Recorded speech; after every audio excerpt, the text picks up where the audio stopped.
நீங்க யாருன்னு எப்ப புரிஞ்சுக்குவீங்கன்னா நீங்க இருக்கிற இடத்துல இருந்து நகர்ந்தால் மட்டும்தான் உங்களுக்கு தெரியும். இருக்கிற இடம் எப்படி? நண்பர்கள் ஜாஸ்தி.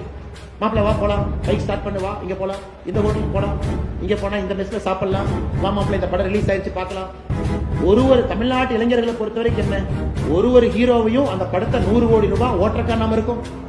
அவன் படம் ரிலீஸ் பண்ணோடனே 100 கோடி ரூபாய் அவன் படத்துல வசூல் பண்றதுக்கு இளைஞர்கள் நாம இருக்கமா? முதல் நாள் முதல் ஷோல 450 ரூபாய்க்கு டிக்கெட் வாங்கி, பாப்கார்ன் 300 ரூபாய்க்கு வாங்கி, காஃபியை 150 ரூபாய்க்கு குடிச்சு ஒரு படத்தை பார்த்து வெளியே வந்தீங்கன்னா 1000 ரூபாய் பாக்கெட்ல இருந்து அட்டை போடுறான். தெரியாம தான் கேட்டேன். இது நமக்கு இன்னைக்கு ஒரு சந்தோஷமா இருக்கும்.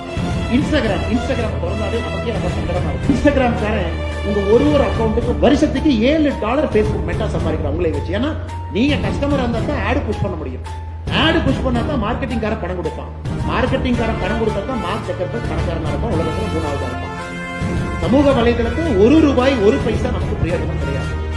அதே போல வாழ்க்கையில இளைஞர்கள் இதை மிஸ் பண்ணிட்டீங்கன்னா திரும்ப கிடைக்காது. கிடைக்காது. இந்த 10 வருஷம் விட்டுட்டீங்கன்னா முடிஞ்சு போச்சு. இந்த 20 to 30 நீங்க உங்களை செட் பண்ணி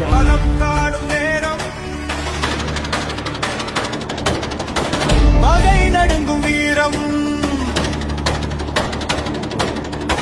வேட்ட சிங்கம் வருது